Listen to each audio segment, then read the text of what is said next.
Good afternoon. দেখো, আজকে আমি তোমাদের সঙ্গে একটা দারুণ রেসিপি শেয়ার করছি নিরামিষে।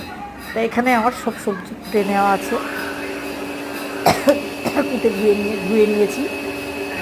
এবার আমি তেল কড়াইয়ে দিয়ে দিয়েছি, তেল গরম হয়ে গেল। এবার ডালের বড়িগুলো আমি লাল লাল করে ভেজে তুলে নেব। ভাজা হয়ে গেছে। এবার আমি তেলের মধ্যে দিয়ে দেবো 5 ফোড়ন, একটা গোটা শুকনো লঙ্কা। এবার সবজিগুলো ধুয়ে রাখা ছিল, ওগুলো দিয়ে দেবো। এই সবজিগুলো একটু লবণ হলুদ দিয়ে সাঁতলে নিয়ে তারপরে আমি নাজনের ডাঁটাগুলো আমি ওর মধ্যে দিয়ে দেবো। কারণ সব সবজিগুলো একটু সিদ্ধ হতে সময় লাগবে, ডাঁটাগুলো একটু পরে সিদ্ধ হয়। তারপরে ওগুলো দেখা একটু নাড়াচাড়া করে জল দিয়েছিলাম। দেওয়ার পরে ওটা সিদ্ধ প্রায় হয়ে গেছে, সব প্রায় সবজি। তখন আমি ডালের বড়িগুলো এর মধ্যে অ্যাড করে দেবো।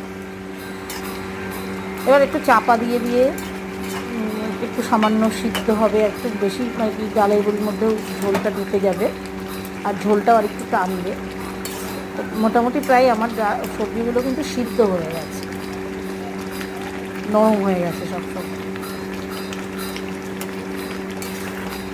সুন্দর গলে গেছে।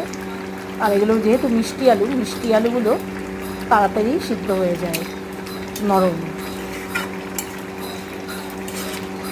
একটু চাপা দিয়ে দেবো। তারপরে এদিকে মশলা করে নিচ্ছি, ভাজা যে মশলাগুলো, আর ওর মধ্যে ভাজা মশলাগুলোও আমি অ্যাড করে দেবো। দিয়ে একটু সামান্য চিনি দিতে ভুলে গেছিলাম, পরে চিনি দিলাম। দিয়ে ঢাকা দিয়ে তারপরে রেখে দিলাম কিছুক্ষণ। তারপরে আমার রান্না দেখো পুরো রেডি।